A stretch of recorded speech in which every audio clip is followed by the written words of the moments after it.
আল্লাহ রাব্বুল আলামিন বলেন, হুয়াল্লাযী আরসালা রাসূলাহু বিল হুদা ওয়া দীনিল হক। আল্লাহু আকবার। রাসূল, আমি কোরআন নাজিল করেছি। তুমি যে সমাজে বসবাস করো, খুব খেয়াল করে শুনবেন। কি আপনারা রাগ করতেছেন ভাই? আজকে গুরুত্বপূর্ণ আলোচনা করব ইনশা। বেশি লম্বা সময় আমি নিব না, আপনাদেরকে কষ্ট দিব না। রাসূল, আপনি যে সমাজে বসবাস করতেছেন, এই সমাজে ইহুদিরা একটা সংবিধান বানাইছে, খ্রিস্টানরা একটা সংবিধান বানাইছে, আবু জেহেল একটা সংবিধান বানাইছে। যার যার সুবিধা মতন সে একটা সংবিধান মানুষের জন্য তৈরি করেছে। আমি এই কোরআন নাজিল করেছি ওদের সংবিধান কবর দিয়ে আল্লাহর ওই জমিনে আল্লাহর বিধান, আল্লাহর কোরআন বাস্তবায়ন করতে হবে। এখন রাসূলের কাছে যখন কোরআন নাজিল হলো, ওই সময় ক্ষমতার চেয়ারে কে বসেছিল? আওয়াজ দিয়ে কন। ওর নামের আগে আলহাজ বলতে হবে। নামের আগে কি বলতে হবে? কেন আলহাজ বলবেন? আমাদের সমাজে যারা হজ করে তাদেরকে কি বলে? কথা কয় না। তার হজ কবুল হোক বা না হোক, তাকে কি বলা হয়? আবু জেহেল শুধু হজ করতেন না, কাবা শরীফের সভাপতি আবু জেহেল, যারা হজ করতে যেতেন, এই কোরআন আপনি তখনই সংবিধান আকারে প্রতিষ্ঠিত করতে পারবেন, আলহাজ আবু জেহেল যে চেয়ারে বসেছে ওই চেয়ারে আপনার বসা লাগবে। কথা কয় না। ওই চেয়ারে আপনার বসা লাগবে। এখন মনে করেন আমি চেয়ারে বসেছি, ভাই এই চেয়ারে বসবে, এটা ক্ষমতার চেয়ার, আর ভাই বলবেন ভাই আপনি চেয়ার ছেড়ে দেন, আমি ছেড়ে দিব? কথা কয় না। কারণ এটা সাধনা চেয়ার। এটা কি 41 সাল পর্যন্ত থাকবো, কত সাধনা করে এই চেয়ারটা আমি তৈরি করেছি। কথা কয় না। তুমি এসে বলবা আর তোমাকে বসিয়ে আমি সরে যাব, জীবন চলে যাবে, ক্ষমতার চেয়ার ছাড়বো না। এখন কি করতে হবে? রাসূল, ফায়াকতুলুনা ওয়া ইউকতালুন, নিজে মারো অথবা মরো। সুবহানাল্লাহ। নিজে মারো অথবা মরো। কাকে মারবে? ওই ক্ষমতার চেয়ারে আসতে গিয়ে যারাই বাধা দিবে তাদের সাথে তোমাকে জিহাদ করা লাগবে। আর এই জিহাদ করতে গিয়ে হ্যাঁ তুমি মরবা না হলে মারবা। ফায়াকতুলুনা ওয়া ইউকতালুন। কথা কি বুঝছেন? কথা কি বুঝছেন? আজকে যারা এই কথাগুলো আমরা যখন স্টেজে বলি, অনেক মানুষ বলে যে হুজুররা রাজনীতি করে। মিয়া, তুমি রাজনীতি তো কাও বোঝো না, এই জন্য তুমি এই কথা বলো। আল্লাহ রাসূলকে পাঠিয়েছেন রাজনীতি করার জন্য এই পৃথিবীতে, ঠিক কি না? আল্লাহ রাষ্ট্র হলো দুইটা। কয়টা? আল্লাহ রাষ্ট্র কয়টা? সূরা মুলকে তাফসীর বলেন, তাবারাকাল্লাযী বিয়াদিহিল মুলক ওয়া হুয়া আলা কুল্লি। এই আয়াতে তাফসীর পড়েন, রাষ্ট্র হলো দুইটা, একটা হলো আসমান রাষ্ট্র আর একটা হলো জমিন রাষ্ট্র। আসমান রাষ্ট্রে চাঁদকে বলেছে ওই সময় উঠবা, আবার ওই সময় কি সূর্য ওই সময় উঠবা, ওই সময় তোমার ফেরেশতা তোমার এই কাজ, ও ফেরেশতা তোমার এই কাজ, তোমার এই কাজ। আল্লাহ একবার বলেছে আর কোনোদিন তাদেরকে বলবেন না। তারা একবার শোনার সাথে সাথে কি করতেছে? কথা কয় না। এখন সূর্যকে বলেছে আল্লাহ আমি আজকে পারবো না, চাঁদ কি বলেছে আজকে আমি যাব না, এই কথা কিন্তু একবারও বলে নাই। কিন্তু আল্লাহ এই জমিন রাষ্ট্র, এই জমিন রাষ্ট্র প্রতিষ্ঠিত করার জন্য আল্লাহ বারবার বলতেছে, আল্লাহ বারবার বলতেছে আন আকিমুদ্দিন, আন আকিমুদ্দিন ইন্নাদ-দীনা ইনদাল্লাহিল ইসলাম, আল ইয়াউমা আকমালতু লাকুম দীনাকুম ইয়া আইয়ুহাল্লাযীনা আমানু দুখুলু ফিস-সিলমি কাফা। ঠিক কিনা? আল্লাহ বারবার বলছে দিন প্রতিষ্ঠিত করো, দিনের ভিতরে পরিপূর্ণ আসো, এই দিন তোমাদের জন্য মনোনীত করে দিলাম। কিন্তু আমরা মানুষ, আল্লাহর দেওয়া চোখ, আল্লাহর দেওয়া জবান, আল্লাহর দেওয়া হাত, আল্লাহর দেওয়া পা, আল্লাহর দেওয়া অক্সিজেন, আল্লাহর দেওয়া রিজিক সব কিছু আমরা গ্রহণ করতেছি। আর রাজনীতি করার সময় মানুষের রাজনীতি করতেছি। তোমার মতন বড় মুনাফিক আসমান আর জমিনের ভিতরে আর একজনও নাই। আবার 5 বার সেজদা মারো, হজ করো, যাকাত দেওয়ার সময় লুঙ্গি দাও, শাড়ি দাও, যে লুঙ্গি দাও স্বাধীন বাংলা সব দেখা যায়, কথা কয় না? এমন লুঙ্গি আমাদের সমাজে জাকাতের ব্যবস্থা আছে যে স্বাধীন বাংলা সব দেখা যায়। ওই সেজদা, ওই হজ, ওই যাকাত, ওই ভালো কাজ একটাও আপনার আমলনামায় আসবে না যদি আনাকিমুদ্দিনা ওয়ালা তাতাফাররাকু, দিন নিয়ে বেশি বাড়াবাড়ি করো, তোমার একটা সেজদাও আল্লাহর দরবারে কবুল হবে না। অনেক কথা বলেছি, রাগ করলেন? এই এতটুকু যে কথা আমি বলেছি, আপনারা কি আমার কথা বুঝতে পেরেছেন? আমার কথা বুঝতে পেরেছেন? যদি বুঝে থাকেন আলোচনায় আনা, আর দরকার নেই, আর দরকার নেই। শয়তান কিন্তু একটা মারা গেছে, নজিবুল্লাহ মাইজ ভান্ডারি, যে আল্লামা সাইদির বিরুদ্ধে মামলা করেছিল, সে কিন্তু গেছে গা। এখনো আপনার আমার হায়াতের জিন্দেগি আছে।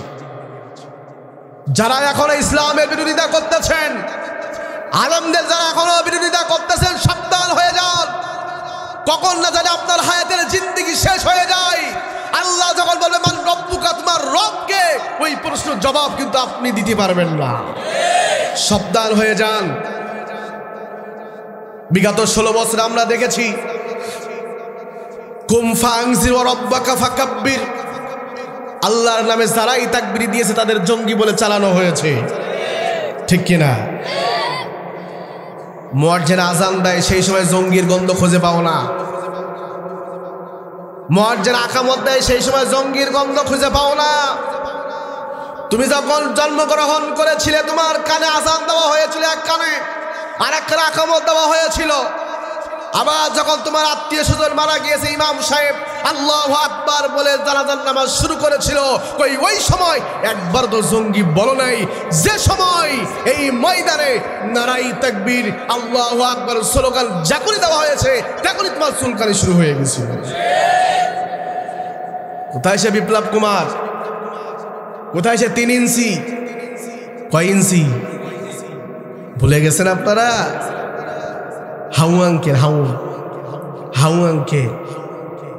আহা, মানুষের উপর কিভাবে নির্যাতন করেছে। একটা মানুষ এই কাজ করতে পারে? আয়না ঘর বানিয়ে কত আলেমদেরকে তারা অত্যাচার করেছে, ঠিক না? একজন আলেমের ঘটনা আমি শুনেছিলাম, প্রায় 11 মাস তাকে উল্টাভাবে ঝুলে রাখছিল। এটা মানুষের কাজ হতে পারে? আপনি তাদেরকে সাপোর্ট করতেছেন, তাদের সমর্থন করতেছেন, তাদের জন্য আপনি কাঁদতেছেন। তারা তো আপনার জন্য কাঁদবে না। যদি আপনার হতো তাহলে আপনার রেখে পালাই গেল কেন? পালালো কেন? পৃথিবীতে যত স্বৈরাচার আল্লাহ পতন করেছে, যে যত বড় স্বৈরাচার তার সাইজ করার তার থেকে মানে অল্প ক্ষুদ্র জিনিস দিয়ে আল্লাহ তাদেরকে বিদায় করেছে। নমরুদ কি দিয়েছিল? কথা কয় না। নমরুদকে আল্লাহ জুতা পিটা করে দুনিয়ার বুক থেকে বিদায় করেছে। পানিতে ডোবে কারা? ছোট বাচ্চারা। ফেরাউন ডুবছে। ফেরাউন যখন এক ঢোক পানি খাইছে, বলছে আমি মুসার আল্লাহর উপরে ঈমান আনলাম। জিব্রাইল বলতেছে রসুল আপনি তো ছিলেন না? আমি ছিলাম ওই জায়গায়। আমি চিন্তা করলাম আর এক ঢোক পানি খাওয়ার পর যদি বলে আমি আল্লাহর উপর ঈমান আনলাম, আল্লাহর দয়ার সাগর যদি দিলটা নরম হয়ে যায়, সে তো ঈমান এনে ফেলবে। এই জন্য সেজন্য আর একবার আল্লাহর নাম উচ্চারণ না করতে পারে, এই জন্য বালি এবং কাদা দিয়ে তার মুখটা বন্ধ করে দিয়েছিল। রসুল আমি এই কাজটা করেছিলাম। সেই ফেরাউনের কথাও আজকে আলোচনা হবে ইনশাআল্লাহ। তবে ফেরাউন ছিল পুরুষ আর আমাদের সমাজে ছিল লেডিস। কোম্পানি একই কিন্তু ভার্সন আলাদা, কথা কয় না। কোম্পানি একই কিন্তু ভাষ্য।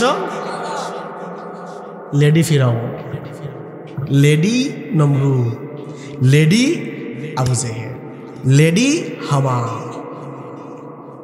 ফিরাউনও যে কাজ করতে পারে নাই আমরা সেই কাজ দেখেছি, নমরুদও যে কাজ করতে পারে নাই আমরা সেই কাজ দেখেছি। তো আসুন সব কথাই আজকে বলবো ইনশাআল্লাহ। আমি আপনাদের সামনে আল্লাহ তাআলার নাজিলকৃত কোরআনুল কারীমের 18 নম্বর সূরা। কত নম্বর সূরা? যেহেতু তাফসিরুল কোরআন মাহফিল, তাফসির করার চেষ্টা করব, কোনো যোগ্যতা নাই, এখানে অনেক ওলামা হযরত আছেন, আপনারা দিলটা নরম করে আমার জন্য দোয়া করেন, আমি যেন আপনাদের সামনে কিছু কথা বলতে পারি। বলেন আমিন।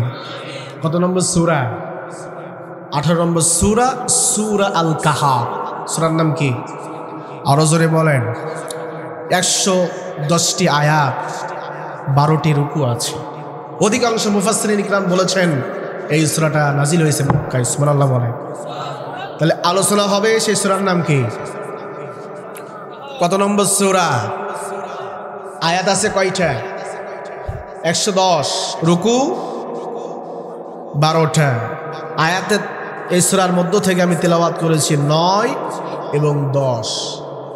এই দুইটা আয়াতের উপরে আমি কিছু কথা বলবো ইনশাআল্লাহ। তবে মানার নিয়তে শুনতে হবে, আমল করার নিয়তে। তাফসির মাহফিল আমাদের সমাজে বাড়ছে না কমছে? মসজিদ বাড়ছে না কমছে? মাদ্রাসা বাড়ছে না কমছে? হেফজখানা বাড়ছে না কমছে? অন্যায় কাজ বাড়ছে না কমছে? কথা হয় না। তাহলে মসজিদ বাড়ে, তাফসির মাহফিল বাড়ে, মাদ্রাসা বাড়তেছে, আলেম ওলামা বাড়তেছে, আবার অন্যায়ও বাড়তেছে, ঠিক না?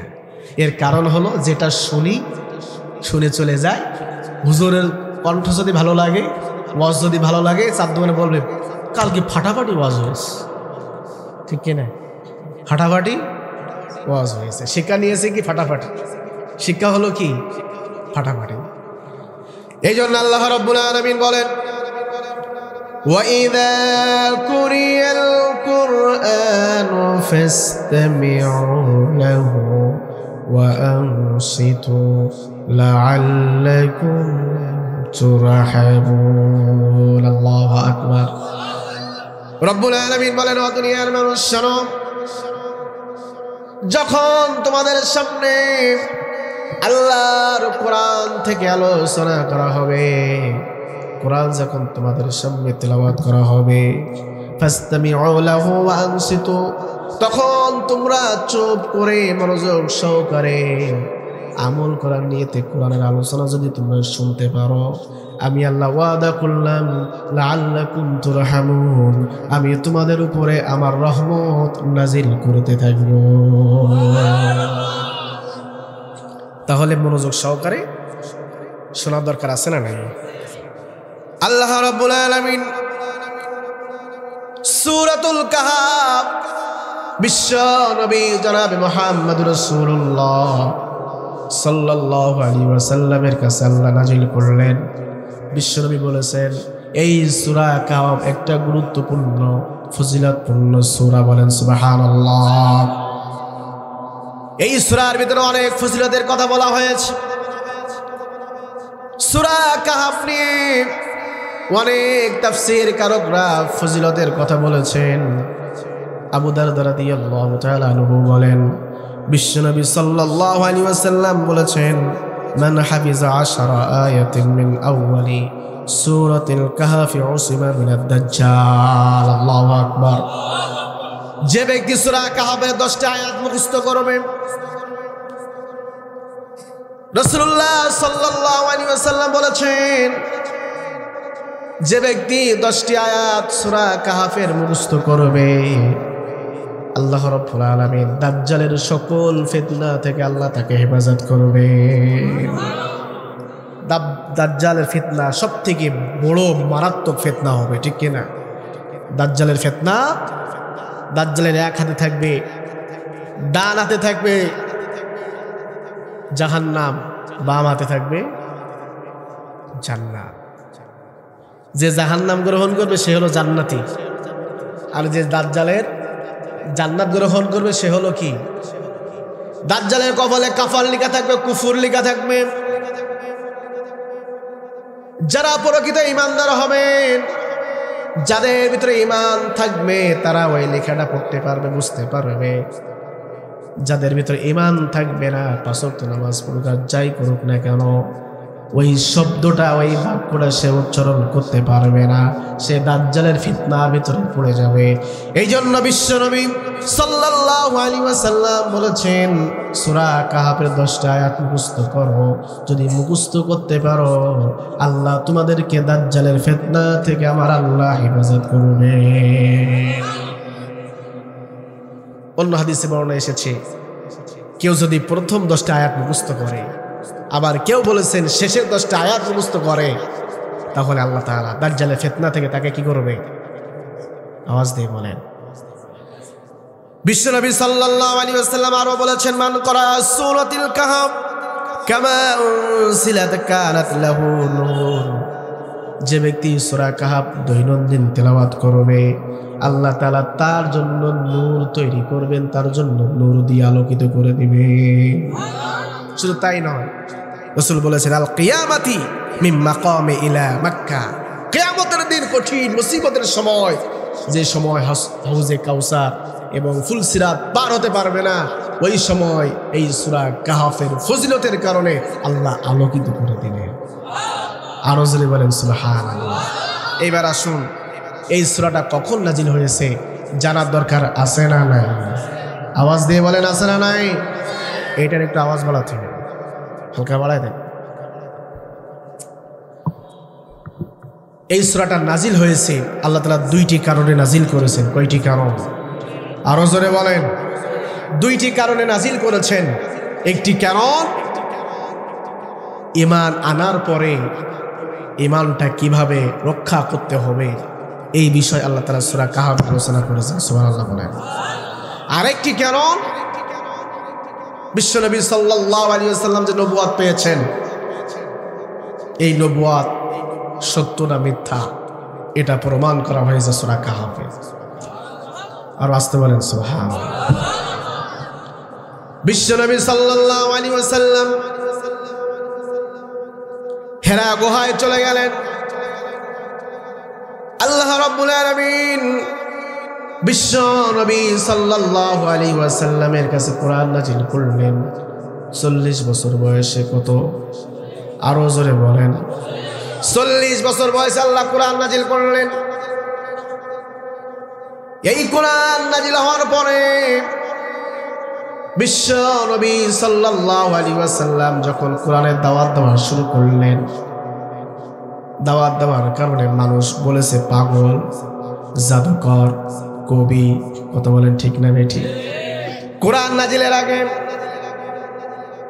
আল্লাহর নবীর জন্মের পরে শিশুকাল গেল, কৈশোরকাল গেল, যৌবনকাল গেল। কোরআন নাজিলের আগে আল্লাহ তাআলা বিশ্বনবীর কাছে কোরআন নাজিলের আগে মক্কার মানুষ সবাই বিশ্বনবীকে আল আমিন বলতেন, বিশ্বাসী বলতেন। ঠিক কিনা? আরো জোরে বলেন। এমন বিশ্বাস তারা করতেন, তাদের অর্থ সম্পদ গুলা বিশ্বনবী সাল্লাল্লাহু আলাইহি ওয়াসাল্লামের কাছে জমা রাখতেন, কারণ তারা জানে এ হলো আল আমিন, বিশ্বাসী। আল্লাহু আকবার। কিন্তু কোরআন নাজিলের পরে ওই বিশ্বাসী আল আমিন হয়ে গেল পাগল, জাদুকর, কবি। ঠিক কিনা? বিশ্বনবীর কাছে কোরআন নাজিল হলো। কোরআন নাজিলের পরে আল্লাহ নবী মক্কায় কতদিন ছিলেন? 13 বছর। কয় বছর? আরো চিল্লাই বলেন। কি আপনারা কষ্ট হচ্ছে ভাই? 13 বছর ছিলেন। এই 13 বছরটা আবার 4 ভাগে ভাগ করা হয়েছে। কয় ভাগে? আরো জোরে কন। প্রথম 3, প্রথম কত? তারপরে 2, কত হলো? তারপরে 5, আবার তারপরে 3, কত হয়? তাহলে মক্কার জীবনটা কয় ভাগে ভাগ? আরো জোরে কন। প্রথম 3। আল্লাহ যখন কোরআন নাজিল করলেন, কোরআন নাজিলের পরে আল্লাহ তাআলা বললেন, নবী প্রকাশ্যে এখন দাওয়াতি কাজ করা যাবে না। 3 বছর আল্লাহর নবী গোপনে দাওয়াতি কাজ করলেন। কয় বছর? আরো জোরে কন। তাহলে এখানে কয় বছর হলো? কয় বছর হলো? প্রথমে 3, তারপরে 2, আবার 5, তারপরে মনে থাকবে? তাহলে মক্কা জীবনটা কয় ভাগে ভাগ করা হয়েছে? আরো জোরে বলেন। 3 বছরে তিনি 40 জনকে কালেমার দাওয়াত দিতে সক্ষম হয়েছিলেন। আল্লাহু আকবার বলে। এইবার 3 বছর পরে আল্লাহ তাআলা বলছেন, নবী ওয়ানজির আশিরাতাকাল আকরাবিন, আর গোপনে নয়, এখন প্রকাশ্য আপনার নিকটতম আত্মীয় স্বজন যারা আছে তাদের কাছে কি করেন? আওয়াজ দিয়ে এখন আপনজন আত্মীয় স্বজন কারা? যারা আলহাস আবু জাহেল, আপন চাচা আবু লাহাব। এখন বিশ্বনবীর কাছে আয়াত যখন নাজিল হলো, নবী চলে গেলেন সাফা পাহাড়ে। কোথায়? ইয়া সাবাহা, ইয়া সাবাহা বলে ডাক দিয়ে বলছেন, ভোরের আহ্বান, তোমরা আসো। কে ডাকতেছে? মুহাম্মদ সাল্লাল্লাহু, ইয়া বানি ফির, ইয়া বানি ইয়া বানি আদি, ইয়া বানি আফনান, ইয়া বানি কুরাইশি। এইভাবে বিশ্বনবী বিভিন্ন গোত্রের নাম ধরে ডেকে ডাকতেছেন। মানুষ যখন একত্রিত হয়ে গেছে, তখন বিশ্বনবী সাল্লাল্লাহু আলাইহি ওয়াসাল্লাম বলতেছে, আমি যদি তোমাদেরকে বলি পাহাড়ের অপর প্রান্তে একটা শত্রু বাহিনী শস্ত্র নিয়ে দাঁড়িয়ে আছে, তোমাদের উপর আক্রমণ করবে, তোমরা আমার এই কথা বিশ্বাস করবে নাকি? আল্লাহু আকবার বলেন। আল্লাহর নবী যখন এই কথা বললেন, তখন সবাই বললেন, নাম মা জারনা আলাইকা ইল্লা সিদ্দিকা, আপনি সত্যবাদী, আপনি যা বলেন সত্য বলেন, কখনোই মিথ্যা বলেন না, আমরা কখনোই আপনাকে মিথ্যা কথা বলতে শুনি না। আল্লাহু আকবার বলতে মনে চাইলো না? নবী আবার যখন এই কথা বললেন,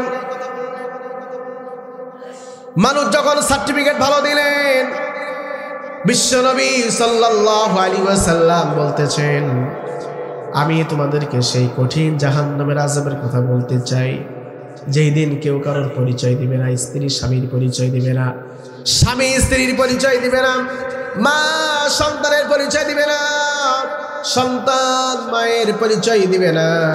সেই কঠিন জাহান্নামের আগুন থেকে যদি তোমরা বাঁচতে চাও, তাহলে তোমরা পড়ো লা ইলাহা ইল্লাল্লাহু মুহাম্মাদুর রাসূলুল্লাহ সাল্লাল্লাহু। বিশ্বনবী যখন কালেমার দাওয়াত দিলেন,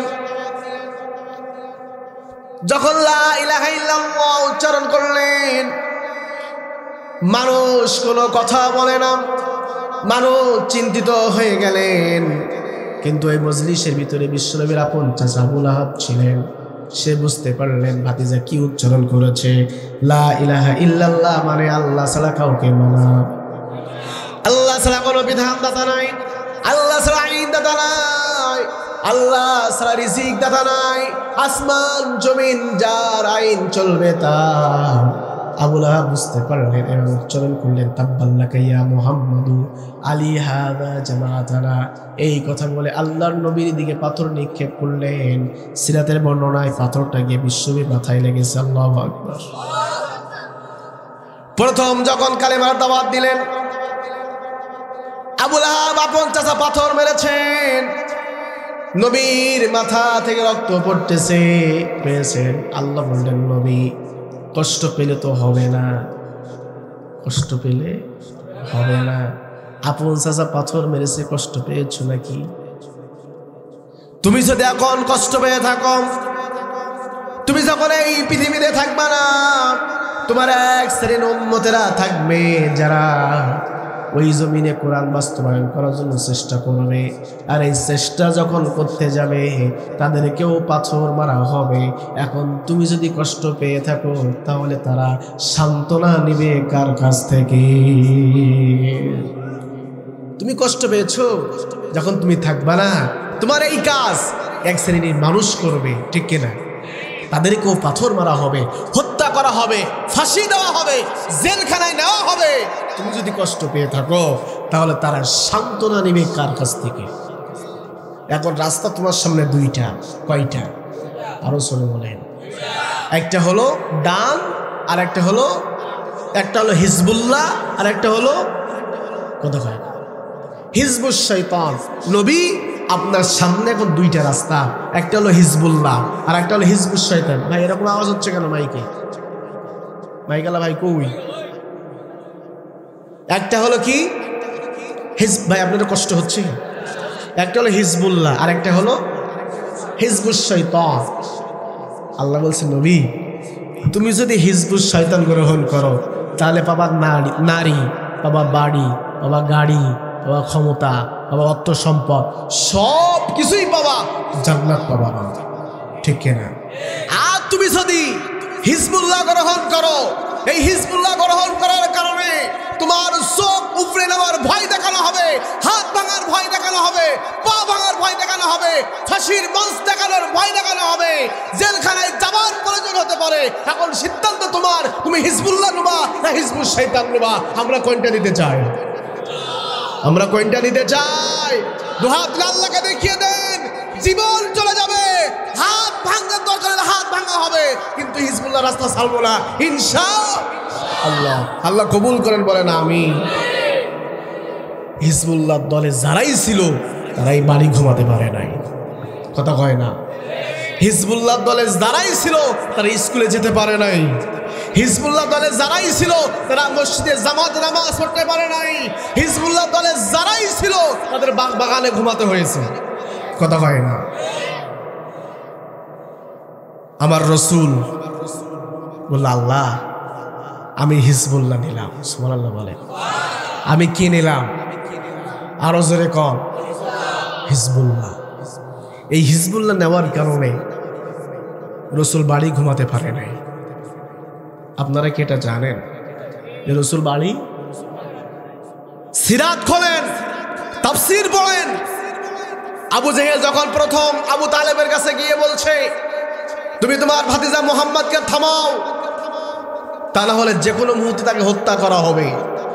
আল্লাহর নবী যখন রাতে আসলেন তাওহীদের কাজ করে, রিসালাতের কাজ করে, আবু তালেব বলতেছে ভাতিজা মুহাম্মদ শোনো, আবু জেহেল আসছিল আলহাজ। কি? আরো জোরে কম। আপনাদের সমাজে কি এরকম আলহাজ আছে? কথা হয় না। দেখবেন আর মনে মনে বলবেন এই আলহাজ আর আবু জেহেল আলহাজ একই আলহাজ। ওই আবু জেহেল আলহাজ সেখানে যাবে, এই হাজি আলহাজও সেখানে যাবে, কথা হয় না। বিগত 16 বছরে মসজিদে ইমাম সাহেব হক কথা বলতে পারে নাই ওই আলহাজের কারণে। মসজিদের সভাপতি আলহাজ, গোপ নাই, দাড়ি নাই, প্রসাব করে ঝাড়া মেরে আবার প্যান্টের ভিতরে ঢুকায়, কুলুপ নাই, পানি নাই, সে হলো মসজিদের কি? কথা হয় না। আবার ইমাম নিয়োগ দিবে, ফেসবুকে, ইন্টারনেটে, বিভিন্ন জায়গায় পোস্টারিং, ইমাম নিয়োগ দেওয়া হবে, আপনারা দরখাস্ত করুন, অমুক দিন ইন্টারভিউ নেওয়া হবে। ইন্টারভিউ কে নেবেন? যার গোব নাই, দাড়ি নাই, সূরা ফাতিহা সহিভাবে করতে পারেন। আমি তো বানাই বানাই বলছি নাকি? বানাই বানাই বলছি। সে নাই ইমামের ইন্টারভিউ, এটা কি মানা যায়? মানুষ চাই না যাও সভাপতি হোক, ও জোর করে হয়েছে। এরকম হয়েছে না? কথা কয় না ভাইরা, এরকম হয়েছে না? হয়েছে। ওই সমস্ত আলাজ মার্কা যারা মসজিদের সভাপতি ছিল, ইমাম যখন দিন কায়েমের কথা বলেছে, হুজুর আগামী জুম্মা থেকে আপনার আসার দরকার নাই, আপনি মসজিদের রাজনৈতিক জায়গা মনে করেছেন, কথা কয় না। আস্তাগফিরুল্লাহ বলেন, আস্তাগফিরুল্লাহ বলেন। এখন সুযোগ এসেছে, কোন দাড়ি চাচা, গোপ রাখা, বেনামাজি, পিশাব করে পানি নাই না, অমুক ব্যক্তিকে আমরা সভাপতি চাই না। আমরা সভাপতি তাকে চাই যে সূরা ফাতিহা সহিভাবে পড়তে পারে, ইমাম না থাকলে নামাজ পড়ার যোগ্যতা অর্জন করতে পারে, এইরকম একজন মানুষকে আমরা সভাপতি চাই। সময় যখন এসেছে, মসজিদ থেকে শুরু করে সংসদ ভবন পর্যন্ত আমরা সব জায়গায় কোরআনওয়ালা, ইসলামওয়ালা মানুষদেরকে বসাতে চাই। রাজি আছেন কারা কারা? দুহাত আল্লাহকে দেখিয়ে দেন। লিল্লাহে তাকবীর, নারায়ে তাকবীর। আল্লাহ কবুল করো, বলেন আমিন। অনেকের কিন্তু মুখটা, যার অ্যালার্জি সমস্যা আছে, বেগুন দেখলেই কি হয়? কথা হয় না। এখন আপনার চরিত্র যেমন, কোরআনের আলোচনা আপনার কাছে লাগবেও আপনার চরিত্র যদি আবু বকর সিদ্দিক রাদিয়াল্লাহু তাআলা আনহুর মতন হয়, আপনার চরিত্র যদি ওমর ফারুক রাদিয়াল্লাহু তাআলা আনহুর মতন হয়, তাহলে কোরআন থেকে আপনি উপকৃত হবেন, লাভবান হবেন। আর আপনার চরিত্র যদি আলহাস আবু জেহেল মার্কা হয়, ফিরাউনের মতন হয়, নমরুদের মতন হয়, জ্বলবেই তো। কারণ তারা বিশ্বনবীকে সহ্য করতে পারে না। 40 বছর সুমা দিয়েছিল, 40 বছর বয়সে আবু জেহেল কয়, ভাতিজা তোমার নিয়ে আমরা গর্ভবতী হয়েছি। এরকম আছে না আমাদের সমাজে? এমন নেতা সমাজে থাকে, বয় আমি আসি গর্ব অনুভব করছি, আপনারা দাওয়াত দিয়েছেন, এই কথা না বলে কি বলে, আমরা গর্ভবতী হয়েছি। আস্তাগফিরুল্লাহ, বলেন আস্তাগফিরুল্লাহ। আপনারা আমার জন্য দোয়া করবেন ইনশাআল্লাহ, বলে না এরকম? আপনি কেমন আছেন? কই ইনশাআল্লাহ ভালো আছি। আছে না নাই? কোথায় কি বলতে হয় এটাও বলার যোগ্যতা তাদের নাই। রাস্তায় গান গাইতো, টাকা দিলেই গান গাইতো, সে আবার সংসদ ভবন গিয়ে গান গায়। এরকম হয়েছে না? বানাইছে কারা? বানাইছে কারা? আমাদের তো ভোট দেওয়া লাগে নাই। কোরআন সামনে নিয়ে বলছি, আমাদের কেন্দ্রে যখন উপজেলা নির্বাচন, এই যে নির্বাচন হয়েছে, তা আগের নির্বাচনে ভোট দিতে গেছে একজন চাষি, বয়স অনেক হয়ে গেছে, স্বামী মারা গিয়েছে, ভোট দিতে গেছে ভোট সকালবেলা, এদিকে ভোট যে রাতে হয়ে গেছে চাষি তার জানে না। আপনাদের এলাকায় হয়েছে না এরকম? হয়েছে? একটা হলো আল্লাহর, একটা হলো বান্দার হক, আর একটা হলো হাক্কুল্লাহ আর হাক্কুল। মানুষের হক যে নষ্ট করে, ওই ব্যক্তির কাছে যতক্ষণ পর্যন্ত ক্ষমা না চাইবে ততক্ষণ পর্যন্ত আল্লাহ ক্ষমা কথা কয় না। এখন চাষি গিয়েছে ভোট দিতে, কয় চাষি আপনার ভোটও দেওয়া হয়ে গেছে, চাষার ভোটও দেওয়া হয়ে গেছে। চাষা কি হয়েছে কথা কয় না। এখন চাষি করছে, এটা বাস্তব কথা বলছে, আমার ওয়ার্ডে, আমার ভোট কেন্দ্রে। চাষি কয় তোমার চাষা আমার এত ভালোবাসতো, আমি যেখানে যেতাম চাষা সেখানে যেত, আমাকে ছাড়া এক রাতও তিনি থাকতেন না। বাবা তোমার চাষা কখন আসছিল? কই একটু আগে এসে ভোট দিয়ে চলে গেছে। বাবা তুমি একটু ধরে রাখতে পারো নাই? তোমার চাষা তো এখান থেকে আরো 10 বছর আগে মারা গেছে, শালার বুড়ু তোমাদের এখানে ভোট দিতে এসেছে, তুমি তাকে তো একটু আটকে রাখতে পারতে, ভোট দেওয়ার আগে কেন আমার সাথে দেখা করে নাই? এরকম হয়েছে না? গাইবি মামলা হয়েছে, হাজী সাহেব গিয়েছে হজ করতে, মামলা হচ্ছে বাংলাদেশে। এরকম হয়েছে না? এখানে অনেক মানুষ আছেন নির্যাতিত, ঠিক কিনা? আর এই 16 বছরের সব থেকে বেশি নির্যাতিত হয়েছে আলেম সমাজ, যাদের দেখলে সগীরা গুনাহ মাফ হয়ে যায়, তাদের চেহারা দিয়ে নূর বের হতে থাকে। নিষ্পাপ মানুষ, তাদেরকে বানানো হয়েছে গাছ কাটার মামলা, বোমা বিস্ফোরণ। হয় নাই? হয় নাই? এসব কিছুই কিন্তু আমার আল্লাহ দেখছি, দেখে না? এখন পাথর মারছে কে? আবু লাহাব। রাস্তা কয়টা? একটা হলো হিজবুল্লাহ। আমরা সবাই জীবন যতদিন থাকবে আমরা হিজবুল্লাহ রাস্তা থেকে এক পাও নড়ব না। থাকতে গিয়ে যদি আমাদের উপর আবার জুলুম অত্যাচার হয়, আমরা সবরের জামিন অর্জন করব, ঠিক কিনা? ওই পথে আমরা অটুট থাকব ইনশাআল্লাহ। আল্লাহ বলছে রাসূল তুমি যখন হিজবুল্লাহ গ্রহণ করেছো আলহামদুলিল্লাহ, তবে তোমার আপন চাচা পাথর মেরেছে, কষ্ট পেও না, চিন্তিত হয়ে না। তোমার চাচার বিরুদ্ধে আমি একটা সূরা নাজিল করে দিলাম। সূরা, আওয়াজ দিয়ে বলেন। দেখেন রসুলের বংশে জন্মগ্রহণ করেছে আবু লাহাব। রসুলের দাদা যিনি, আবু লাহাবের পিতা তিনি। রসুলের পিতা যিনি, আবু লাহাবের ভাই তিনি। তার বিরুদ্ধে কি নাজিল হচ্ছে? আরো জোরে কন, আরো আওয়াজ দিয়ে বলেন। রসুলের ঘরে জন্মগ্রহণ করে যদি জাহান্নাম পায়, তাহলে আপনি আমি কি রসুলের ঘরে জন্মগ্রহণ করার সুযোগ পেয়েছি? পাইনি। রসুলের সাথে সম্পর্ক থাকবে দিন কায়েমের সম্পর্ক যাদের সাথে থাকবে, ঠিক কিনা? রসুলকে যারাই ভালোবাসবে, রসুলের কাজ যারাই করবে। এখন রসুল লা ইলাহা ইল্লাল্লাহু মুহাম্মাদুর রাসূলুল্লাহ উচ্চারণ করার কারণে পাথর খেয়েছেন। আর আজকে আমাদের সমাজে কিছু মানুষ আছে লা ইলাহা ইল্লাল্লাহ দাওয়াত দেয়, বিরিয়ানি, পলুয়া, গরুর গোশত খায়। আমাদের সমাজে আছে না? ওদের কোনো বিপদ নাই, মুসিবত নাই, জেল নাই, জরিমানা নাই, বাগানে যাওয়া লাগে না, হিজরত করা লাগে না। ওরা আরামসে লা ইলাহা ইল্লাল্লাহ, জান্নাতে গাছ তৈরি হবে, আর বিরিয়ানি খাও, পলুয়া খাও। আল্লাহ রসুল বলেছে আমার রেখে যাওয়া কাজ যারাই করবে তাদের উপর বিপদ মুসিবত আসবে, আর আমার রেখে যাওয়া ওই রাস্তা থেকে যারা অস্বীকার করবে এদের কোনো বিপদ নাই, মুসিবত নাই। রসুলের লাইনে যারাই দাওয়াতি কাজ করবে তাদের বাধা আসবে, আর রসুলের লাইন থেকে যারা সরে যাবে তাদের কোনো বিপদ নাই, মুসিবত নাই। কথা ক্লিয়ার? পরিষ্কার? পরিষ্কার হয়েছে? আল্লাহ তাআলা বলেন নবী চিন্তা করার কোনো কারণ নাই, আমি আপনার কাছে সূরা লাহাবটা নাজিল করে দিলাম। বিশ্বনবী জবান দিয়ে সূরা লাহাবটা তেলাওয়াত করা শুরু করলেন। সূরা লাহাবের তাফসীর আমি করতে চাই না, ওদিকে যাব না। তাহলে মক্কার 4টি ভাগে ভাগ করা হয়েছে 13 বছর করে। প্রথম 3 বছর গোপন, 2 বছরে প্রকাশ্য দাওয়াত দিলেন। এই 2 বছরে আবু জেহেল কোনো গুরুত্ব দিলেন না। বিশ্ব নবী তাওহীদের কাজ করে, রিসালাতের কাজ করে, আবু জেহেল কোনো গুরুত্ব দিলেন না। আবু জেহেল দেখতেছে ওর কাজ ও করুন, ওর কাজ।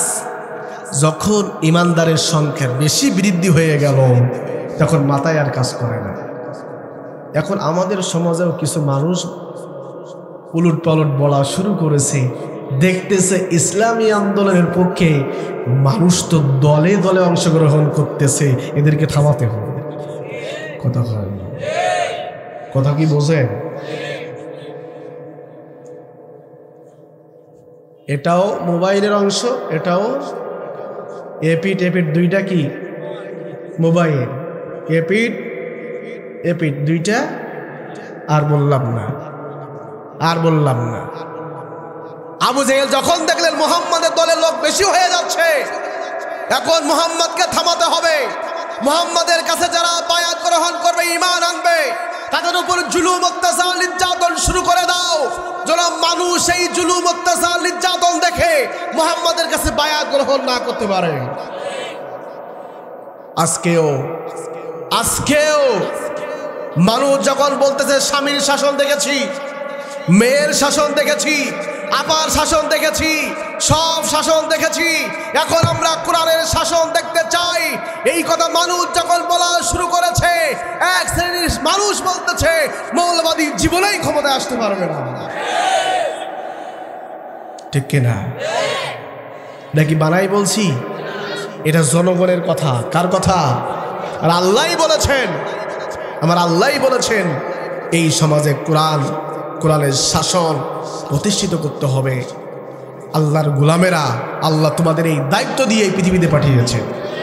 শুধু সেজদা মারলাম মসজিদে গিয়ে 5 বার, দায়িত্ব শেষ না। মসজিদটা হলো তোমার জন্য ট্রেনিং কেন্দ্র, ওখান থেকে ট্রেনিং নেবা, ওই অনুযায়ী জমিনে এসে কাজ করবা। এই জন্য নামাজ তোমার জন্য আমি ফরজ করে দিয়েছি 5 বার দৈনন্দিন 5 ওয়াক্ত। ঠিক কিনা? নামাজের শিক্ষা জানার দরকার আছে না নাই? তো আজকে তো ওই দিকে গেলে নামাজের শিক্ষা আলোচনা করা যাবে না। তাহলে প্রথম 3 বছর গোপন, 2 বছর কথা কয় না, প্রকাশ্য। তারপরে এই 5 বছর রাসূলের জীবনে অনেক কষ্ট স্বীকার করতে হয়েছে, সাহাবীরা জীবন দিয়েছে। আর এই 5 বছরের ভিতরেই আল্লাহ সূরা কাহাফটা পরিপূর্ণ আকারে বিশ্ব নবীর কাছে নাজিল করেছে। আরো জোরে কোন সুবহানাল্লাহ। 4 জন ব্যক্তি ঈমান এনেছে পরপর। কয়জন? আরো জোরে। ইয়াসির, বলেন ইয়াসির, আম্মার, সুমাইয়া, বেলাল। এই 4 জন ঈমান আনার সাথে সাথে তারা ঈমানকে কিভাবে হেফাজত করেছে। পূর্বে সূরা কাহাব, আসহাবে কাহাবের 7 জন যুবককে মাতাল হলে হবে না, ফজরের নামাজ সব বাদ হয়ে যাবে। হ্যাঁ, আর আধা ঘন্টা আমি সংক্ষিপ্ত আকারে 2টা বিষয়, আসহাবে কাহাবের 7 জন যুবক কেন, কিভাবে তাদের ঈমানকে হেফাজত করতে হয়েছে সেই বিষয়ে আমরা আলোচনা করব। আবার আমাদের ঈমানকে কিভাবে হেফাজত করতে হবে প্রয়োজন হলে সেই বিষয়ে আমরা সংক্ষিপ্ত আকারে আধা ঘন্টার ভিতরে আলোচনা শেষ করতে চাই। আপনারা রাজি আছেন? রাজি আছেন? হযরতে বেলাল রাদিয়াল্লাহু তাআলা আনহু। বেলাল ছিলেন কালো মানুষ, চেহারা সুন্দর ছিল নাকি? এমন কালো, ওর মতন কালো এই পৃথিবীতে আর একজনও হবে না। কালো কুচ্ছির মানুষ বেলাল। গোলাম ছিলেন উমাইয়া ইবনে খালফ, তার মনিব, তাকে ক্রয় করলেন। ক্রয় করে সে হয়ে গেল গোলাম। কি হলো? গোলাম, গোলামের ঘরে গোলাম। একদিন তার মনিব উমাইয়া ইবনে খালফ বলতেছে, বেলাল, আগামীকালকে আমার আত্মীয় স্বজন বন্ধু বান্ধব আসবে, তোমার কাছে আমি এই গমগুলো দিচ্ছি, আজকে রাতের ভিতরে এই গমগুলো জাতা দিয়ে পিষ্ট করে তোমাকে কি বানাতে হবে? আটা বানাতে হবে। কি বানাতে হবে? আরো জোরে বলে। ওই দিন বেলালের প্রচন্ড জ্বর, তখনও কিন্তু ঈমান আনে নাই, ঈমান আনার ঘটনা বলতেছি। বেলালের প্রচন্ড জ্বর, ঈমান আনে নাই। বেলাল তো বলতে পারছে না, মনিব প্রচন্ড জ্বর এসেছে আমার, আমি পারবো না। এই কথা বলার অধিকার গোলামদের নাই। আছে? সুযোগ খোঁজার অধিকার গোলামদের নাই। এখন আল্লাহর যারা গোলাম, তারাও কি আল্লাহর সাথে সুযোগ খুঁজবে? সুযোগ খোঁজার কোনো ইয়ে আছে? আছে? নাই। যে সুযোগটা আপনি গ্রহণ করতে চান তা প্রত্যেক নবী রাসূলকে আল্লাহ দিয়েছেন। সুবহানাল্লাহ। সন্তান বেশি, দাউদ আলাইহিস সালামের দিকে তাকাও। সন্তান কম না বেশি? স্ত্রী বেশি, বিশ্বনবীর দিকে তাকাও। কোন দিকে যাবেন? আল্লাহ কাজ করতে করতে নামাজ পড়ার সময় পাই নাই, এরকম অভিযোগ দেওয়ার সুযোগ নেই। হযরত বেলাল রাদিয়াল্লাহু তাআলা আনহু, বেলালের প্রচন্ড জ্বর, এত পরিমাণ জ্বর বেলাল দাঁড়াতে পারে না। এদিকে মনিব বলতেছে আটা তৈরি করতে হবে। হযরতে বেলাল কষ্ট করে কিছু গম আটা বানাতে পারলেন, আর পারেন নাই। বেহুশ হয়ে বেলাল জমিনে পড়ে আছে। সকালবেলা বেলালের মনিব উমাইয়া ইবনে খালফ গিয়ে দেখে বেলাল আটা তৈরি করে নাই, অল্প করেছে। বেলালের মারধর শুরু করলেন, অত্যাচার করলেন বেলালের উপরে। বেলালকে এমন জোরে একটা লাথি মারলেন। আসহাবে কাহাব, আসহাবে রাসূল, এই বইটি যদি আপনি পড়েন, বেলালের জীবনে বেলাল বলেছিলেন, আমার মনিব এত জোরে লাথি মেরেছিলেন, আমি যতদিন বেঁচে থাকবো ওই ব্যথাটা আমি অনুভব করি, কোনো না কোনো একদিন ব্যথাটা আমার অনুভব হয়ে যায়। মনিব এত অত্যাচার তার উপরে করলেন, বেলালকে বাড়ি থেকে বাহির করে দিলেন। হযরত বেলালের 3 দিন খানা দেয় না, মনিব 3 দিন খানা দেন না। হযরত বেলাল রাস্তার উপরে দাঁড়িয়ে থাকে, বসে থাকে। মানুষ দেখে কিন্তু কেউ কথা বলে না, কারণ চেহারা ভালো না, কালো মানুষ, আবার গোলামের ঘরে গোলাম। মানুষ দেখে চলে যায়, কেউ কথা বলে না। এইভাবে 3 দিন কেটে গেল। সর্বশেষ 4 দিনের মাথায় হযরতে বেলাল বসে রয়েছে রাস্তার পাশে। ওই রাস্তা দিয়ে যাচ্ছিলেন বিশ্বনবী জনাবে মুহাম্মদ রাসূলুল্লাহ সাল্লাল্লাহু আলাইহি ওয়াসাল্লাম। বিশ্বনবী লক্ষ্য করলেন কালো মানুষ ক্ষুধার্ত অবস্থায় ওখানে বসে আছে, কেউ কথা বলে না, কোনো কিছু বলে না। বিশ্বনবী বিলালের সামনে দাঁড়িয়ে বসে পড়লেন, জিজ্ঞাসা করলেন, তুমি কে, তোমার নাম কি? হযরতে বেলাল অবাক হয়ে গেলেন, এত সুন্দর মানুষ আমি আগে কখনো দেখি নাই। পূর্ণিমার চাঁদের মতন সুন্দর চেহারা আমার নবীর, যেমন চেহারা তেমন চুলের গাঁথনি, তেমন বুড়ো তেমন চোখ। আল্লাহ বিশ্ব নবীকে কত সুন্দরভাবে তৈরি করেছেন। হযরতে বেলাল অবাক হয়ে গেলেন। বিশ্ব নবী বলতেছে, তুমি কে? এখানে বসে আছো কেন? কি হয়েছে তোমার? হযরতে বেলাল বলেন, আমি গোলাম, উমাইরের গোলাম। আমাকে গম দেওয়া হয়েছিল আটা বানানোর জন্য, কিন্তু আমার প্রচন্ড জ্বর আসার কারণে আমি কাজটা করতে পারি নাই। এই জন্য আমার মনিব 3 দিন কোনো খানা দেয় না। আমাকে প্রচুর অত্যাচার করেছে, নির্যাতন করেছে, বাড়ি থেকে বাহির করে দিয়েছে।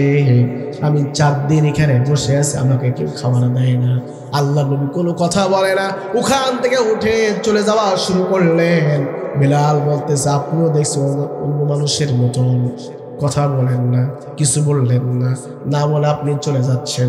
বেলাল ডাক দিলেন, আপনি এদিকে আসেন। কেউ তো আমার নাম পর্যন্ত জিজ্ঞাসা করে নাই, আমার পরিচয় কেউ জিজ্ঞাসা করে নাই। আপনি জিজ্ঞাসা করেছেন, আবার চলে যাচ্ছেন। আপনি কি আমার একটু খানা দিবেন? বিশ্বনবী তাও কোনো কথা না বলে বাড়ি চলে গেলেন। ইয়া আয়েশা, স্ত্রীকে ডাক দিলেন, আয়েশা রে, তোমার ঘরে কি কোনো খাবার আছে, কোনো খানা আছে? হযরত আয়েশা রাদিয়াল্লাহু তাআলা আনহা বললেন, ইয়া রাসূলুল্লাহ, ইয়া হাবিবাল্লাহ, ঘরের ভিতরে কোনো খানা নাই, কোনো খানা নাই। পাশের বাড়ির একজন বোন আপনার জন্য 1 গ্লাস দুধ এবং কয়েকটা খুরমা দিয়েছে, কারণ সে জানে বিশ্বনবী 3 দিন ধরে কোনো কিছু খায় না। আল্লাহু আকবার। রাহমাতাল লিল আলামিন, সারা জাহানের বাদশা যিনি, তার ঘরে খাবার নাই, চুলায় আগুন জ্বলে না। বিশ্বনবী বলেন, আয়েশা রে, ওই গ্লাসটা আমার হাতে দাও, আর যে খুরমা তোমাকে দেওয়া হয়েছে, তোমার কাছে দেওয়া হয়েছে, ওই খুরমাটা আমার কাছে দাও। বিশ্বনবী হাতে নিলেন, রওনা দেওয়া শুরু করলেন। আয়েশা সিদ্দিকা রাদিয়াল্লাহু তাআলা আনহা বলেন, ইয়া রাসূলুল্লাহ, ইয়া হাবিবাল্লাহ, আপনি কোথায় যান, কোথায় যান? বিশ্বনবী কোনো কথা বলে না। আল্লাহর নবী বিলালের সামনে হাজির হয়ে গেল। বিশ্ব নবী নিজ হাতে বিলালের দুধ পান করিয়ে দিলেন, আবার খুরমাগুলো আল্লাহর নবী নিজ হাতে বিলালকে খাওয়িয়ে দিলেন। এইবার বিশ্বনবী সাল্লাল্লাহু আলাইহি ওয়াসাল্লাম বলতেছে, চলো, যে কাজের জন্য তোমার মনিব তোমার উপর অত্যাচার করেছে, নির্যাতন করেছে, জুলুম করেছে, চলো ওই কাজটা আমি করে দিব। হযরতে বিলালকে সাথে নিয়ে বিশ্বনবী রওনা দিয়েছেন বিলালের কাজ করার জন্য। বিলালের শরীরে জ্বর। আল্লাহর নবী তার পবিত্র চাদর মুবারক জমিনে বিছিয়ে দিলেন, আর বললেন, বিলাল, এই চাদরের উপরে ঘুমিয়ে যাও, তোমার কাজ আমি একাই করে দিব। বলেন আল্লাহু আকবার। হযরতে বেলাল বেহুশ হয়ে ঘুমিয়ে পড়লেন। কিছুক্ষণ ঘুম পড়ার পরে বিলালের ঘুম ভেঙে গেল। চাদরের ফাঁক দিয়ে বিলাল দেখতেছে ওই ব্যক্তিটা কি করে, কারণ মুহাম্মাদের নাম বিলাল কিন্তু জানে, আর এই যে মুহাম্মদ এটাও কিন্তু বিলাল জানে না। ওই ব্যক্তি জাতা ঘোরাচ্ছে নিজ হাতে। বিশ্বনবীর শরীর থেকে ঘাম ঝরছে জমিনে। বিলাল বলতেছে, আমি লক্ষ্য করলাম ওই ঘাম যখন জমিনে পড়তেছে, ডায়মন্ডের মতন যেন ঘামটা চিকচিক চিকচিক করতেছে। আল্লাহু আকবার। বিশ্বনবী সাল্লাল্লাহু আলাইহি ওয়াসাল্লাম জাতা ঘোরাচ্ছেন। হযরতে বেলাল বলতেছে, আপনাকে আর কষ্ট করা লাগবে না, আপনি আমাকে দেন, আমি কাজটা করি। বিশ্বনবী বললেন, না না, তুমি ঘুমাও, তোমার জ্বর এসেছে, তুমি ঘুমাও, তোমাকে কষ্ট করা লাগবে না। বিশ্বনবী গমগুলো আটা তৈরি করলেন। এবার বিলাল বলতেছে, আপনার নামটা কি, আপনি বলেন, আপনার পরিচয় কি? কারণ আপনার চেহারা যে এত সুন্দর, আপনি সাধারণ মানুষ হতে পারেন না, বলেন তো আপনার পরিচয় কি? বেলাল বারবার বলতেছে। এক পর্যায়ে বিশ্বনবী বললেন, আমি রাহমাতাল লিল আলামিন। আল্লাহু আকবার। আমি আব্দুল্লাহর বেটা মুহাম্মদ সাল্লাল্লাহু। হযরত বেলাল অবাক হয়ে গেলেন। বেলাল বলতেছেন, মুহাম্মদ বলেন সাল্লাল্লাহু। আমি এতদিন প্রতিদিন তোমাকে খুঁজতাম, কখন না জানি সেই মুহাম্মাদের সাথে দেখা হবে। সুবহানাল্লাহ। আল্লাহ নবী জিজ্ঞাসা করলেন, কেন খোঁজো আমাকে? হযরত বেলাল বলে, আমি মানুষের মুখে শুনেছি আপনি আলামিন, সত্যবাদী, মানুষের কষ্ট দেন না, আপনি নবুয়ত পেয়েছেন, মানুষ আপনার কাছে বায়াত গ্রহণ করে। আমি বেলাল আপনার কাছে কালেমা পড়ে মুসলমান হতে চাই। সুবহানাল্লাহ। বিশ্বনবী সাল্লাল্লাহু আলাইহি ওয়াসাল্লাম হযরত বেলালকে কালেমা পড়িয়ে দিলেন। বেলাল ঈমান আনলেন। এইবার বিশ্বনবী বলতেছে, তুমি যে কালেমা পড়েছো বেলাল, খবরদার এই কথা যেন তোমার মনিব না জানে। কিন্তু বেলালের ভিতরে এমন নূর ঢুকেছে, এমন প্রেম মোহাব্বত তৈরি হয়েছে, সবসময় জিকির করতে থাকে আল্লাহু আকবার। সবসময় কি করতে থাকে? একদিন উমাইর ইবনে খালফ শুনতে পেলেন, হ্যাঁ বেলাল, তোমার মুখে মোহাম্মদের নাম শুনছি, তুমি আল্লাহর নামে জিকির করতেছ। বেলাল বলেন, আমি মোহাম্মদের কাছে বায়াত গ্রহণ করেছি। উমাইর ইবনে খালফ আবু জেহেলকে খবর দিলেন। কাকে? আলহাস আবু জেহেলকে খবর দেওয়া হলো। আবু জেহেল আসলেন, বেলালকে বললেন, মুহাম্মদের কালেমা ছাড়ো। বেলাল বললেন, মুহাম্মদের কালেমা আমি ছাড়ব না। অত্যাচার শুরু হয়ে গেল, নির্যাতন শুরু হয়ে গেল, চাবুক মারা হলো। উমাইর বলতেছে, বেলাল মুহাম্মাদের কালেমা ছাড়ো। বলেন, আমি কালেমা ছাড়বো না। আবু জেহেল বলতেছে, এইভাবে অত্যাচার করলে হবে না। বেলালকে মরুভূমির উপরে শুয়ে দিলেন, উত্তপ্ত গরমময় বালুর উপরে শুয়ে দিলেন, বুকের উপর পাথর চাপা দিলেন। আবু জেহেল বলতেছে, বেলাল এখনো বলো মুহাম্মাদের কালেমা ছেড়েছ? মুহাম্মাদকে গালি দাও, লাত এবং উজ্জার প্রশংসা করো। হযরত বেলাল বলছেন, না না, জীবন থাকতে আমি কালেমা ছাড়বো না। আবু জেহেল বলতেছে, এইভাবে হবে না। এরপরে আরো নির্যাতন করো, লোহা গরম করা হলো, লোহা দিয়ে বেলালের শরীরের উপরে সেকা দেওয়া হলো। জ্বালা যন্ত্রণায় বেলাল ছটফট করতেছে আর পানি পানি বলতেছে। আবু জেহেল বলতেছে, তোমাকে পানি দিতে পারি যদি তুমি মুহাম্মাদের কালেমা ছাড়তে পারো। হযরত বেলাল বললেন, কালেমা একবার উচ্চারণ করা যায়, আল্লাহর উপরে একবার ঈমান আনা যায়, রাসূলকে একবার ভালোবাসা যায়, ওই কালেমা ছাড়া যায় না।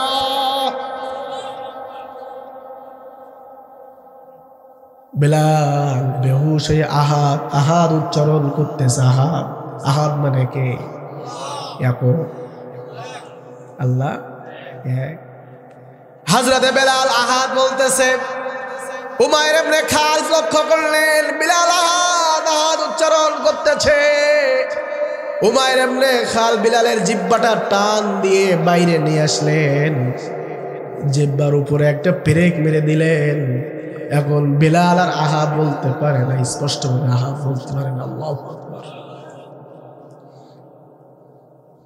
হযরতে বেলালের পায়ে রশি বাঁধা হলো, কিছু যুবকদেরকে ডাকা হলো, তাদের হাতে রশিটা দেওয়া হলো, বলা হলো মক্কার অলিতে গলিতে টান দেওয়া শুরু করো। পাথরের কুচি দেওয়া রাস্তায়, ওই রাস্তার উপরে বেলালকে টানা হলো। পাথরের ঘষা লেগে শরীর চামড়া ছিলে রক্ত জমিনে পড়তেছে, আর বেলাল আহাদ আহাদ উচ্চারণ করতেছে। রে আমার নবী, বিশ্ব নবী জনাব মুহাম্মদ রাসূলুল্লাহ সাল্লাল্লাহু আলাইহি ওয়াসাল্লাম দেখলেন বিলালের উপরে অত্যাচার হচ্ছে, নির্যাতন হচ্ছে, আমার নবী বসে বসে কাঁদতেছে। ওই সময় সিদ্দিক আকবর হযরত আবু বকর রাদিয়াল্লাহু তাআলা আনহু বিশ্বনবীর হুজরার ভিতরে প্রবেশ করলেন। বলেন আল্লাহু আকবার। হযরত আবু বকর রাদিয়াল্লাহু তাআলা দেখলেন বিশ্বনবীর চোখ দিয়ে পানি জমিনে পড়তেছে। আবু বকর বলেন, ইয়া রাসূলুল্লাহ, ইয়া হাবিবাল্লাহ, আপনার কি হয়েছে? আপনি কেন কাঁদেন? বিষ্ণু বলেন, আবু বকর, আমি দেখে আসলাম আমার বিলালের উপর অত্যাচার চলছে, নির্যাতন চলছে। আবু বকর কোনো কথা বললেন না, চলে গেলেন উমাইর ইবনে খালফের কাছে। গিয়ে বলতেছে, আমি তোমার গোলামকে কুরাই করতে চাই। উমাইর বলেন, না না, আমি তোমার কাছে কুরাই করব না। আবু বকর বললেন, তুমি যা চাইবা তাই। আল্লাহু আকবার বলবেন না? উমাইর বলতেছে, 5 উকিয়া আমাকে দিতে হবে। কত? 5 উকিয়া আমাকে দিতে হবে। আবু বকর রাজি হয়ে গেল, বিলালকে কুরাই করলেন। আল্লাহু আকবার বলেন।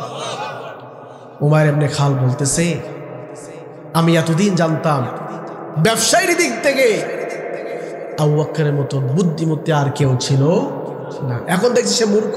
এখন কি মূর্খ? আবু বকর বলতেছে, আমি মূর্খ নই, তুমি মূর্খ। আজকে তুমি যদি বিলালের জন্য সমস্ত সম্পদ চাইতে, আমি আবু বকর সমস্ত সম্পদ কুরবানি করে দিতাম। কেন জানো? আমার নবীর চোখের পানি আমি দেখেছি, আমি আবু বকর সহ্য করতে পারবো না। আমার নবীর চোখের পানির বিনিময় তুমি আমার সম্পদ কেন? আমি আবু বকর কেউ যদি চাইতে, আমি তোমার হয়ে যেতাম। সুবহানাল্লাহ। নির্যাতন হয়েছে, অত্যাচার হয়েছে, তারপরেও কালেমা ছাড়ে নাই। প্রিয় ভাইরা আমার, ওই রকম নির্যাতন কি আমাদের উপর হয়েছে? হয়েছে? হয় নাই। আল্লাহ তাআলা ওই যে 7 জন যুবক, দাকিয়ানুস নামে একজন স্বৈরাচার শাসক ছিলেন, সংক্ষিপ্ত আকারে বলে শেষ করে দিচ্ছি। কি নাম? দাকিয়ানুস। স্বৈরাচারের বৈশিষ্ট্য 3টা। কয়টা? আরো জোরে বলেন। স্বৈরাচারের বৈশিষ্ট্য কয়টা? 1 নম্বর জালেম, 2 নম্বর নিষ্ঠুর, 3 নম্বর মুক্তি পুজো। কয়টা হলো? আরো জোরে কম। প্রত্যেক মোড়ে মোড়ে মুক্তি আসে না নাই? আরো কম আসে না নাই? স্কুল, কলেজ, মাদ্রাসা পর্যন্ত মুক্তি তৈরি করতে বাধ্য হয়েছে, বাধ্য করা হয়েছে। হয় নাই? জাতির পিতাকে, জাতির পিতাকে চিল্লাই বলেন। আর আমাদের বলতে হয়েছে কাকে? এই যে কোরআন, আমি এই কোরআনটা নিয়ে এসেছি কেন জানেন? এই কোরআনেও লেখা আছে জাতির পিতা অমুক। নাউজুবিল্লাহ বলবেন না? এই কোরআনে কি লেখা আছে? ইসলামী ফাউন্ডেশন, এর নিচে লেখা আছে জাতির পিতা বাংলাদেশে যার মুখে দাড়ি নাই। নাউজুবিল্লাহ কইবেন না? কি আছে এখানে লেখা? হুজুর কি লেখা আছে দেখেন, কি লেখা আছে? বাধ্য করা হয়েছে আমাদেরকে, ঠিক কিনা? মোড়ে মোড়ে মুক্তি তৈরি করা হয়েছে কোটি কোটি টাকা খরচ করে, আর মানুষগুলো 300 টাকার কেজি পেঁয়াজ কিনে খাইছে। কথা কয় না? মানুষ না খেয়ে মারা গিয়েছে, আর উনি 300 কোটি টাকা খরচ করে বিভিন্ন মোড়ে মুক্তি তৈরি করেছে। কত আলেম চাকরি বাঁচানোর দায়ে জাতির পিতা বলতে বাধ্য হয়েছে। কত ইমাম নিজের প্রাণ বাঁচাতে গিয়ে ওই কথা উচ্চারণ করা লাগছে, কিন্তু জাতির পিতা সেই হবে যে 40 দিন আল্লাহর জন্য আগুনে থাকতে পারে, ঠিক কিনা? জাতির পিতা সেই হবে যে নমরুদের সাথে তাওহীদ নিয়ে লড়াই করতে পারে, সেই হবে মুসলিম জাতির পিতা, ঠিক কিনা মুসলমান বলে? দাড়ি নাই, গোপ নাই, মোছ নাই, নামাজ নাই, কোনো কিছু নাই, বালানো তালালি করে, তাকে বাংলার তাওহীদের জনতা কখনো জাতির পিতা মানতে পারে না। বানাইছো, যেদিন গেছো ওই দিন থেকে গলায় রশি পড়ানো শুরু হয়েছে। কেউ প্রসাব করেছে উপরে উঠে। দাকিয়ানুস সে ছিল স্বৈরাচার শাসক, সে ছিল জালেম। যেমনি ভাবে ফিরাউন ছিলেন জালেম। ইউযাব্বিহুনা আবনাকুম ওয়া ইস্তাহিয়ুনা নিসাকুম। ফিরাউন ক্ষমতার সিয়াদ ধরে রাখার জন্য ৯০,০০০ ছেলে শিশু সন্তানকে ফিরাউন নিজ হাতে হত্যা করেছিল। ফিরাউন চেয়েছিল মুসার জন্ম হতে দিব, আল্লাহ কইছে মুসার জন্ম হবেই। ফিরাউন কইছে মুসার জন্ম নিবন্ধনের কার্ড হতে দিব, মুসার নিবন্ধন হতে দিব না। আল্লাহ কই ফিরাউন মুসার নিবন্ধন হবে, মুসার জন্ম নিবন্ধন কার্ড হবে, মাগার ফিরাউন তুই থাকবি না। ঠিক কিনা? ফিরাউন কয় ছেলে সন্তান হত্যা করো, বাড়ি কোথায়? ভোলা সদরে। থাকো কোথায়? পশ্চিম এলাকায়। বমি করেছো? আগামীকাল করেছিলাম, হত্যা করো।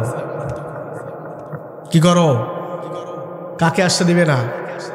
তাফসীরে নুরুল কোরআন বর্ণনা করেছে ফিরাউন ১ বছরে ৯০,০০০ ছেলে সন্তানকে হত্যা করেছিল ক্ষমতার জিয়াদ ধরে রাখার জন্য।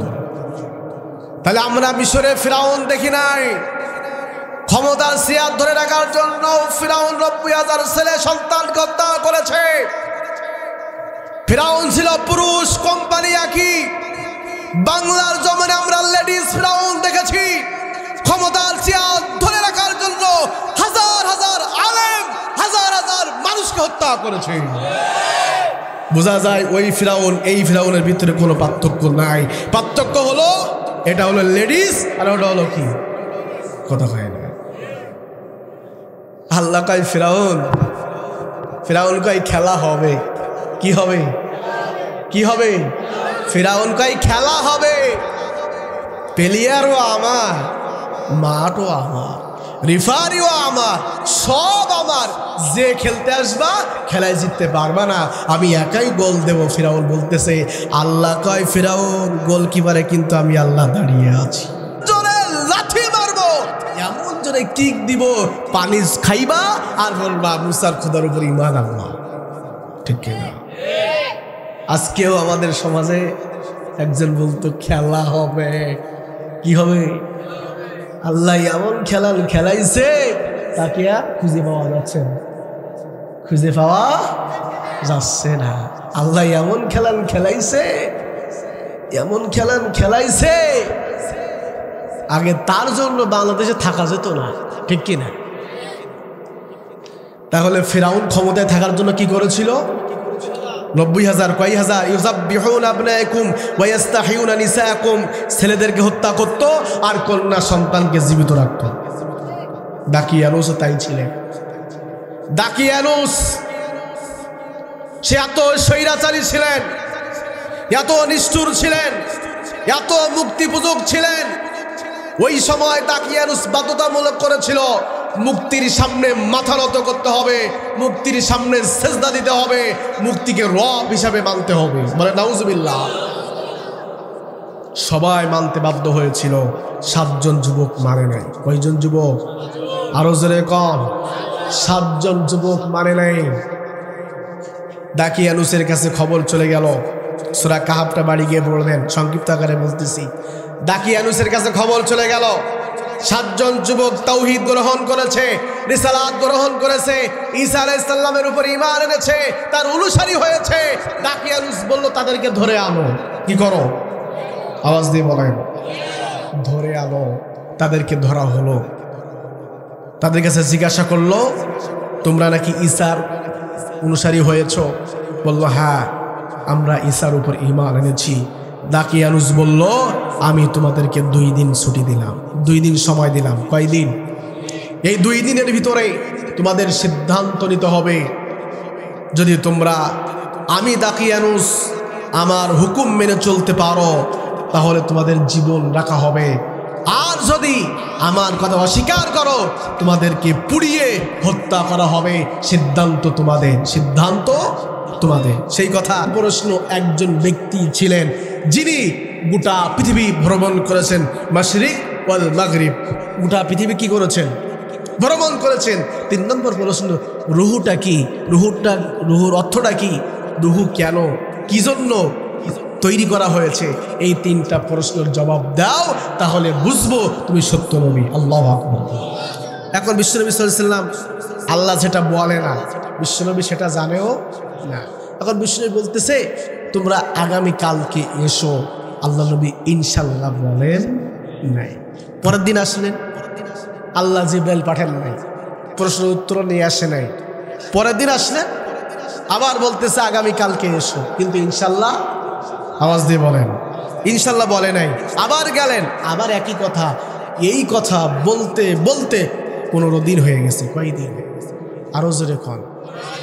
15 দিন। তাফসিরে সাফাতুল কিতাবের ভিতরে বর্ণনা করছে যে 15 দিন সময় লাগছে। কয়দিন? আরো জোরে বলেন। বিশ্বনবী সাল্লাল্লাহু আলাইহি ওয়াসাল্লাম চিন্তায় পড়ে গেলেন। মক্কার কাফেররা বলতেছে মুহাম্মদ মিথ্যা, সে যে নবী দাবি করে এর কোনো প্রমাণ নাই। আমরা 3টা প্রশ্ন জিজ্ঞাসা করেছি, কিন্তু কোনো উত্তর দিতে পারে না। বিশ্বনবী চিন্তায় পড়ে গিয়ে 2 রাকাত নামাজ আদায় করে আল্লাহর কাছে হাত তুলে, রব্বুল আলামিন, জানি না কি কারণে তুমি আমার উপর রাগ করেছো মালিক। তুমি যদি আমার উপর রাগ করে থাকো, আমাকে ক্ষমা করে দাও, আমাকে মাফ করে দাও আল্লাহ। মক্কার কাফেররা যে প্রশ্ন করেছে মালিক, এই প্রশ্নটা তুমি আমাকে সহজ করে দাও, বলেন আমিন। আল্লাহ রাব্বুল আলামিন হযরত জিবরাইল আলাইহিস সালামকে বললেন, ও জিবরাইল, যাও, চলে যাও, আমার নবীর কাছে সূরা কাহফ নাযিল করে দাও। ওই সূরা কাহফের ভিতরে ওই যুবকদের ঘটনা আমার আল্লাহ বর্ণনা করে দিয়েছে।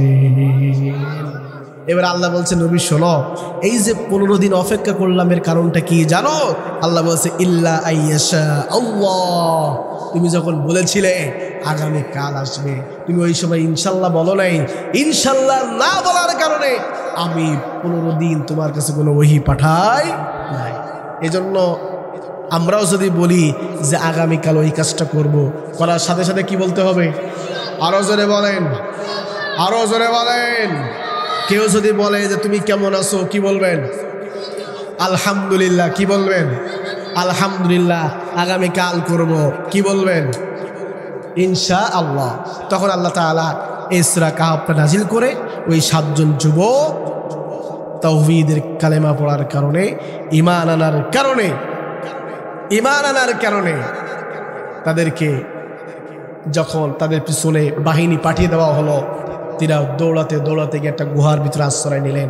ওই গুহার ভিতরে 309 বছর, নাকি 309 দিন, মতান্তরে কম বেশি আছে, 3900 দিন আল্লাহ তাআলা তাদেরকে ঘুম পাড়িয়ে রেখেছিলেন।